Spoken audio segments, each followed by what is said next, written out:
Shalom, jumpa lagi dalam program Gerakan Membaca Alkitab. Hari ini kita ada di hari yang ke-84.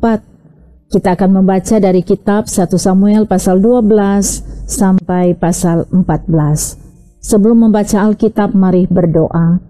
Puji dan syukur kami kembalikan kepadamu ya Tuhan, karena Engkau pemelihara kehidupan kami. Terima kasih karena saat ini kami diperkenankan Tuhan untuk membaca lagi firman Tuhan dari Alkitab. Karena itu beri kami hikmat dan pengertian untuk dapat memahami setiap perkataan firman-Mu, dan kami menjadi umat-Mu yang bukan hanya mengerti tentang firman, tapi mau memberlakukan kebenaran firman-Mu dalam kehidupan kami. Terima kasih Tuhan, dalam nama Yesus kami berdoa. Amin. Mari kita ikuti pembacaan dari kitab 1 Samuel pasal 12 sampai pasal 14. Berkatalah Samuel kepada seluruh orang Israel, "Telah kudengarkan segala permintaanmu yang kamu sampaikan kepadaku, dan seorang raja telah kuangkat atasmu. Maka sekarang raja itulah yang menjadi pemimpinmu, tetapi aku ini telah menjadi tua dan beruban. Dan bukankah anak-anakku laki-laki ada di antara kamu? Akulah yang menjadi pemimpinmu dari sejak mudahku sampai hari ini. Di sini aku berdiri. Berikanlah kesaksian menentang aku di hadapan Tuhan dan di hadapan orang yang diurapinya. Lembu siapakah yang telah kuambil? Keledai siapakah yang telah kuambil? Siapakah yang telah kuperas? Siapakah yang telah kuperlakukan dengan kekerasan? Dari tangan siapakah telah kuterima sogok sehingga aku harus tutup mata? Aku akan mengembalikannya kepadamu." Jawab mereka, "Engkau tidak memeras kami, dan engkau tidak memperlakukan kami dengan kekerasan, dan engkau tidak menerima apa-apa dari tangan siapapun." Lalu berkatalah ia kepada mereka, "Tuhan menjadi saksi kepada kamu, dan orang yang diurapinya pun menjadi saksi pada hari ini, bahwa kamu tidak mendapat apa-apa dalam tanganku." Jawab mereka, "Dia menjadi saksi." Lalu berkatalah Samuel kepada bangsa itu, "Tuhanlah saksi yang mengangkat Musa dan Harun, dan yang menuntun nenek moyangmu keluar dari tanah Mesir. Maka sebab itu, berdirilah supaya aku bersama-sama dengan kamu berhakim di hadapan Tuhan mengenai segala perbuatan keselamatan Tuhan yang telah dikerjakannya kepadamu dan kepada nenek moyangmu. Ketika Yakub datang ke Mesir dan nenek moyangmu berseru-seru kepada Tuhan, maka Tuhan mengutus Musa dan Harun yang membawa nenek moyangmu keluar dari Mesir dan membiarkan mereka diam di tempat ini. Tetapi mereka melupakan Tuhan Allah mereka, dan Ia menyerahkan mereka ke dalam tangan Sisera, panglima tentara di Hasor, dan ke dalam tangan orang Filistin dan Raja Moab yang berpegang melawan mereka. Mereka berseru-seru kepada Tuhan, katanya, "Kami telah berdosa, sebab kami telah meninggalkan Tuhan dan beribadah kepada para Baal dan para Asitoret. Maka sekarang lepaskanlah kami dari tangan musuh kami, maka kami akan beribadah kepadamu." Sesudah itu Tuhan mengutus Yerubbaal, Barak, Yeftah, dan Samuel, dan melepaskan kamu dari tangan musuh di sekelilingmu, sehingga kamu diam dengan tentram. Tetapi ketika kamu melihat bahwa Nahas, Raja Bani Amon, mendatangi kamu, maka kamu berkata kepadaku, "Tidak, seorang raja harus memerintah kami, padahal Tuhan Allahmu adalah rajamu." Maka sebab itu lihat, itu raja yang telah kamu pilih, yang kamu minta. Sesungguhnya Tuhan telah mengangkat raja atasmu. Asal saja kamu takut akan Tuhan, beribadah kepadanya, mendengarkan firman-Nya, dan tidak menentang titah Tuhan, dan baik kamu maupun raja yang akan memerintah kamu itu mengikuti Tuhan Allahmu. Tetapi jika kamu tidak mendengarkan firman Tuhan dan kamu menentang titah Tuhan, maka tangan Tuhan akan melawan kamu dan melawan rajamu. Sekarang tinggallah berdiri dan lihatlah perkara yang besar yang akan dilakukan Tuhan di depan matamu ini. Bukankah sekarang musim menuai gandum? Aku akan berseru kepada Tuhan, supaya Ia memberikan guru dan hujan. Lihatlah dan sadarlah bahwa besar kejahatan yang telah kamu lakukan itu di mata Tuhan dengan meminta raja bagimu. Lalu berserulah Samuel kepada Tuhan, maka Tuhan memberikan pada hari itu guru dan hujan, sehingga sangat takutlah seluruh bangsa itu kepada Tuhan dan kepada Samuel. Berkatalah seluruh bangsa itu kepada Samuel, "Berdoalah untuk hamba-hambamu ini kepada Tuhan, Allahmu, supaya jangan kami mati, sebab dengan meminta raja bagi kami menambah dosa kami dengan kejahatan ini." Dan berkatalah Samuel kepada bangsa itu, "Jangan takut, memang kamu telah melakukan segala kejahatan ini, tetapi janganlah berhenti mengikuti Tuhan, melainkan beribadahlah kepada Tuhan dengan segenap hatimu. Janganlah menyimpang untuk mengejar dewa kesia-siaan yang tidak berguna dan tidak dapat menolong, karena semuanya itu adalah kesia-siaan belaka. Sebab Tuhan tidak akan membuang umat-Nya, sebab namanya yang besar. Bukankah Tuhan telah berkenan untuk membuat kamu menjadi umat-Nya? Mengenai aku, jauhlah daripadaku untuk berdosa kepada Tuhan dengan berhenti mendoakan kamu. Aku akan mengajarkan kepadamu jalan yang baik dan lurus. Hanya takutlah akan Tuhan dan setialah beribadah kepada-Nya dengan segenap hatimu, sebab ketahuilah betapa besarnya hal-hal yang dilakukannya di antara kamu. Tetapi jika kamu terus berbuat jahat, maka kamu akan dilenyapkan, baik kamu maupun rajamu itu." Saul berumur sekian tahun ketika ia menjadi raja. 2 tahun ia memerintah atas Israel. Saul memilih 3.000 orang dari antara orang Israel. 2.000 orang ada bersama-sama dengan Saul di Mikmas dan di pegunungan Betel, sedang 1.000 orang ada bersama-sama dengan Yonatan di Gibea Benyamin. Tetapi selebihnya dari rakyat itu disuruhnya pulang masing-masing ke kemahnya. Yonatan memukul kala pasukan penduduk orang Filistin yang ada di Geba, dan hal itu terdengar oleh orang Filistin. Karena itu Saul menyuruh meniup sangkakala di seluruh negeri, sebab pikirnya, biarlah orang Ibrani mendengarnya. Demikianlah seluruh orang Israel mendengar kabar bahwa Saul telah memukul kala pasukan pendudukan orang Filistin, dan dengan demikian orang Israel dibenci oleh orang Filistin. Kemudian dikerahkanlah rakyat itu untuk mengikuti Saul ke Gilgal. Adapun orang Filistin telah berkumpul untuk berperang melawan orang Israel dengan 3.000 kereta, 6.000 orang pasukan berkuda, dan pasukan berjalan kaki sebanyak pasir di tepi laut. Mereka bergerak maju dan berkemah di Mikmas di sebelah timur Bet Awen. Ketika dilihat orang-orang Israel bahwa mereka terjepit sebab rakyat memang terdesak, maka larilah rakyat bersembunyi di gua, keluk batu, bukit batu, liang batu, dan perigi. Malah ada orang Ibrani yang menyeberangi arungan sungai Yordan menuju tanah Gad dan Gilead, sedang Saul masih di Gilgal, dan seluruh rakyat mengikutinya dengan gemetar. Ia menunggu 7 hari lamanya sampai waktu yang ditentukan Samuel. Tetapi ketika Samuel tidak datang ke Gilgal, mulailah rakyat itu berserak-serak meninggalkan dia. Sebab itu Saul berkata, "Bawalah kepadaku korban bakaran dan korban keselamatan itu." Lalu ia mempersembahkan korban bakaran.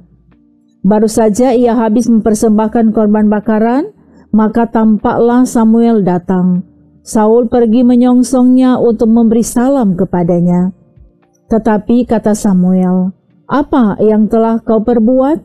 Jawab Saul, "Karena aku melihat rakyat itu berserak-serak meninggalkan aku, dan engkau tidak datang pada waktu yang telah ditentukan, padahal orang Filistin telah berkumpul di Mikmas, maka pikirku sebentar lagi orang Filistin akan menyerang aku di Gilgal, padahal aku belum memohonkan belas kasihan Tuhan.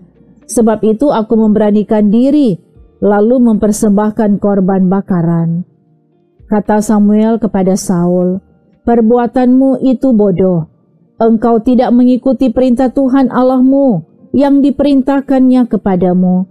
Sebab sedianya Tuhan mengokohkan kerajaanmu atas orang Israel untuk selama-lamanya.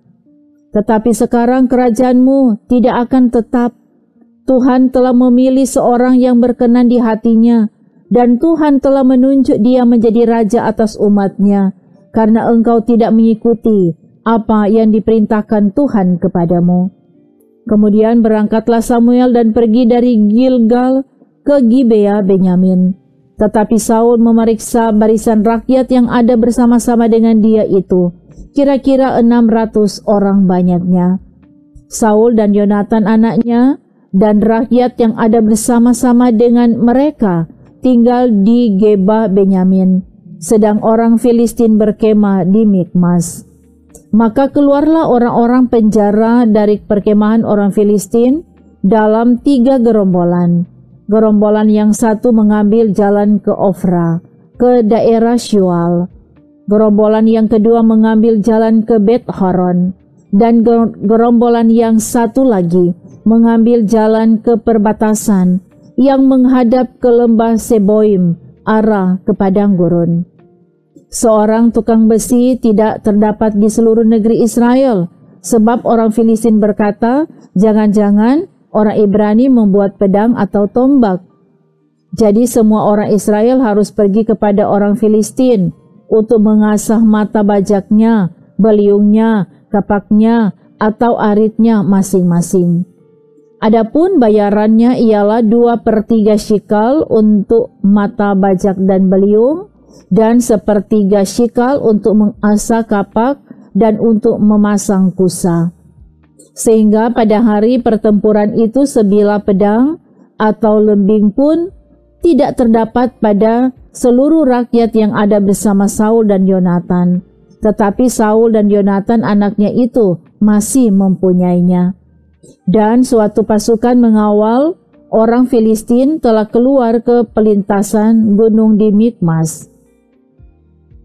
Pada suatu hari Yonatan bin Saul berkata kepada bujang pembawa senjatanya, "Mari kita menyeberang ke dekat pasukan pengawal orang Filistin yang di sebelah sana." Tetapi tidak diberitahukannya hal itu kepada ayahnya. Adapun Saul duduk di ujung Gibea di bawah pohon delima yang di Migron, dan rakyat yang ada bersama-sama dengan dia itu kira-kira 600 orang banyaknya. Ahia anak Ahitub, saudara Ikabod, anak Pinehas, anak Eli, imam Tuhan di Silo, dialah yang memakai baju efod pada waktu itu, tetapi rakyat tidak tahu tentang perginya Yonatan itu. Di antara pelintasan-pelintasan bukit yang dicoba Yonatan menyeberanginya ke arah pasukan pengawal orang Filistin, ada ujung bukit batu di sebelah sini dan ada ujung bukit batu di sebelah sana, yang satu bernama Boses, yang lain bernama Sene. Ujung yang satu berdiri di sebelah utara di tentangan Mikmas, yang lain di sebelah selatan di tentangan Geba. Berkatalah Yonatan kepada bujang pembawa senjatanya itu, "Mari kita menyeberang ke dekat pasukan pengawal orang-orang yang tidak bersunat ini. Mungkin Tuhan akan bertindak untuk kita, sebab bagi Tuhan tidak sukar untuk menolong, baik dengan banyak orang maupun dengan sedikit orang." Lalu jawab pembawa senjatanya itu kepadanya, "Lakukanlah niat hatimu itu, sungguh aku sepakat."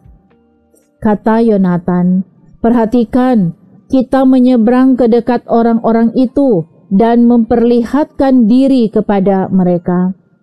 Apabila kata mereka kepada kita begini, 'Berhentilah sampai kami datang padamu,' maka kita tinggal berdiri di tempat kita dan tidak naik mendapatkan mereka. Tetapi apabila kata mereka begini, 'Naiklah kemari,' maka kita akan naik. Sebab kalau demikian Tuhan telah menyerahkan mereka ke dalam tangan kita. Itulah tandanya bagi kita." Ketika mereka keduanya memperlihatkan diri kepada pasukan pengawal orang Filistin, berkatalah orang Filistin itu, "Lihat, orang-orang Ibrani keluar dari lobang-lobang tempat mereka bersembunyi." Orang-orang dari pasukan pengawal itu berseru kepada Yonatan dan pembawa senjatanya, katanya, "Naiklah kemari, maka kami akan menghajar kamu." Lalu kata Yonatan kepada pembawa senjatanya, "Naiklah mengikuti aku, sebab Tuhan telah menyerahkan mereka ke dalam tangan orang Israel." Maka naiklah Yonatan merangkak ke atas dengan diikuti oleh pembawa senjatanya. Orang-orang itu tewas terparang oleh Yonatan, sedang pembawa senjatanya membunuh mereka dari belakangnya. Kekalahan yang pertama ini yang ditimbulkan Yonatan dan pembawa senjatanya itu besarnya kira-kira 20 orang dalam jarak kira-kira setengah alur dari sepembajakan ladang. Lalu timbullah kegentaran di perkemahan, di padang dan di antara seluruh rakyat. Juga pasukan pengawal dan penjara-penjara itu gentar dan bumi gemetar, sehingga menjadi kegentaran yang dari Allah.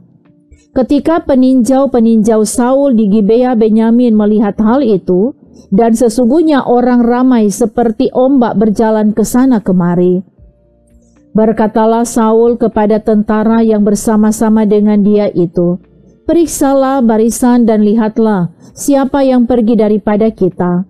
Mereka memeriksa barisan dan ternyata Yonatan dan pembawa senjatanya tidak ada. Lalu kata Saul kepada Ahia, "Bawalah baju efod kemari," karena pada waktu itu dialah yang memakai baju efod di antara orang Israel. Tetapi sedang Saul berbicara kepada imam itu, maka kian lama kian bertambahlah keributan di perkemahan orang Filistin, sehingga Saul berkata pula kepada imam itu, "Biarlah." Kemudian berkumpullah Saul dan seluruh rakyat yang bersama-sama dengan dia itu, dan ketika mereka sampai ke tempat pertempuran, tampaklah setiap orang menikam temannya dengan pedang, suatu huru-hara yang sangat besar. Lagi pula orang-orang Ibrani yang telah lama tinggal pada orang Filistin dan yang telah ikut maju dalam tentara mereka, mereka juga berbalik untuk bergabung dengan orang-orang Israel yang ada bersama-sama dengan Saul dan Yonatan. Bahkan ketika semua orang Israel yang telah bersembunyi di pegunungan Efraim mendengar bahwa orang Filistin telah lari, orang-orang itu pun bergabung dengan mereka dalam pertempuran. Demikianlah Tuhan menyelamatkan orang Israel pada hari itu. Pertempuran itu meluas sampai lewat Bet Awen. Ketika orang-orang Israel terdesak pada hari itu, Saul menyuruh rakyat mengucapkan kutuk, katanya, "Terkutuklah orang yang memakan sesuatu sebelum matahari terbenam dan sebelum aku membalas dendam terhadap musuhku. Sebab itu tidak ada seorang pun dari rakyat yang memakan sesuatu."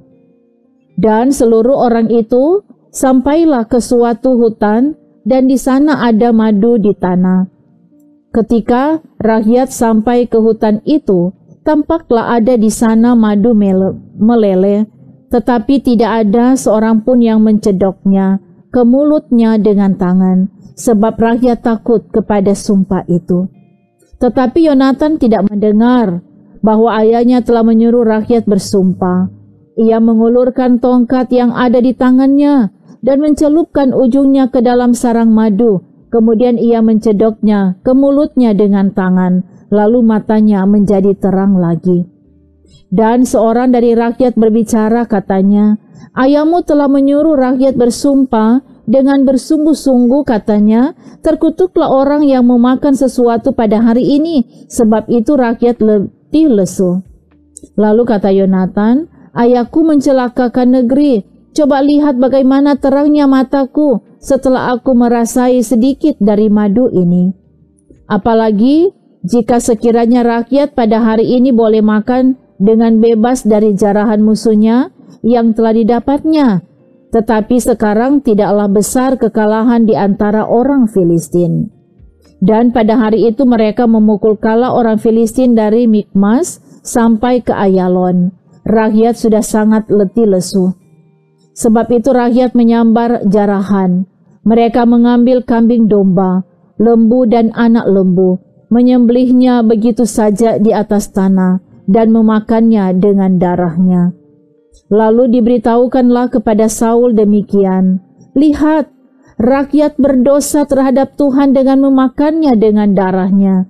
Dan ia berkata, kamu berbuat hianat, gulingkanlah sekarang juga sebuah batu besar kemari. Kata Saul pula, berserak-seraklah di antara rakyat dan katakan kepada mereka, setiap orang harus membawa lembunya atau dombanya kepadaku. Sembelihlah itu di sini, maka kamu boleh memakannya, tetapi janganlah berdosa terhadap Tuhan dengan memakannya dengan darahnya. Lalu setiap orang dari seluruh rakyat membawa serta pada malam itu lembunya, dan mereka menyembelihnya di sana. Saul mendirikan mezbah bagi Tuhan. Inilah mezbah yang mula-mula sekali didirikannya bagi Tuhan. Lagi kata Saul, marilah kita pada malam ini mengejar orang Filistin dan menjarahi mereka sampai fajar menyingsing, dan janganlah kita biarkan hidup seorang pun dari mereka. Jawab mereka itu, perbuatlah apa yang kau pandang baik. Tetapi imam berkata, marilah kita dahulu tampil menghadap Allah di sini. Saul bertanya kepada Allah, bolehkah aku mengejar orang Filistin itu? Akan kau serahkankah mereka ke dalam tangan orang Israel? Tetapi pada hari itu ia tidak menjawab Saul. Lalu kata Saul, datanglah kemari kamu segala pemuka rakyat. Berusahalah mengetahui apa sebab dosa ini terjadi pada hari ini. Sebab demi Tuhan yang hidup, yang menyelamatkan orang Israel, sekalipun itu disebabkan oleh Yonatan anakku, maka ia pasti akan mati. Tetapi seorang pun dari seluruh rakyat tidak ada yang menjawabnya. Kemudian berkatalah ia kepada seluruh orang Israel, kamu berdiri di sebelah yang satu, dan aku serta anakku Yonatan akan berdiri di sebelah yang lain. Lalu jawab rakyat kepada Saul, perbuatlah apa yang kau pandang baik. Lalu berkatalah Saul, ya Tuhan Allah Israel, mengapa engkau tidak menjawab hamba-Mu pada hari ini? Jika kesalahan itu ada padaku atau pada anakku Yonatan, ya Tuhan Allah Israel, tunjukkanlah kiranya Urim. Tetapi jika kesalahan itu ada pada umat-Mu Israel, tunjukkanlah Tumim. Lalu didapati Yonatan dan Saul, tetapi rakyat itu terluput. Kata Saul, buanglah undi antara aku dan anakku Yonatan. Lalu didapati Yonatan. Kata Saul kepada Yonatan, beritahukanlah kepadaku apa yang telah kau perbuat. Lalu Yonatan memberitahukan kepadanya, katanya, memang aku telah merasai sedikit madu dengan ujung tongkat yang ada di tanganku. Aku bersedia untuk mati. Kata Saul, beginilah kiranya Allah menghukum aku, bahkan lebih lagi daripada itu. Sesungguhnya Yonatan, engkau harus mati. Tetapi rakyat berkata kepada Saul, masakan Yonatan harus mati? Dia yang telah mendapat kemenangan yang besar ini di Israel? Jauhlah yang demikian. Demi Tuhan yang hidup, sehelai rambut pun dari kepalanya takkan jatuh ke bumi. Sebab dengan pertolongan Allah juga dilakukannya hal itu pada hari ini. Demikianlah rakyat membebaskan Yonatan sehingga ia tidak harus mati. Maka pulanglah Saul setelah mengejar orang Filistin, dan orang Filistin itu pun kembali ke tempat kediamannya. Setelah Saul mendapat jabatan raja atas Israel, maka berperanglah ia ke segala penjuru melawan segala musuhnya, melawan Moab, Bani Amon, Edom, raja-raja negeri Soba, dan orang Filistin. Dan kemanapun ia pergi, ia selalu mendapat kemenangan. Ia melakukan perbuatan-perbuatan yang gagah perkasa, memukul kala orang Amalek, dan melepaskan Israel dari tangan orang-orang yang merampasi mereka. Anak-anak lelaki Saul ialah Yonatan, Yeswi, dan Malkisua. Nama kedua anaknya yang perempuan yang tertua bernama Merab, yang termuda bernama Mikal. Istri Saul bernama Ahinoam, anak Ahimaas. Panglima tentaranya bernama Abner, anak Ner, paman Saul. Kis ayah Saul dan Ner ayah Abner adalah anak-anak Abiel. Hebat peperangan melawan orang Filistin selama zaman Saul, dan semua pahlawan dan orang gagah perkasa yang dilihat Saul dikumpulkannya kepadanya. Demikian bacaan Alkitab di hari ini. Mari berdoa. Kepadamu ya Tuhan Allah, kami selalu angkat syukur, pujian, dan hormat. Karena oleh kasih dan kebaikan-Mu kami boleh membaca lagi firman Tuhan dari Alkitab di hari ini. Firman ini kami percaya jadi berkat bagi kami dan memotivasi kami untuk terus membangun kehidupan beriman kami dengan rajin membaca Alkitab.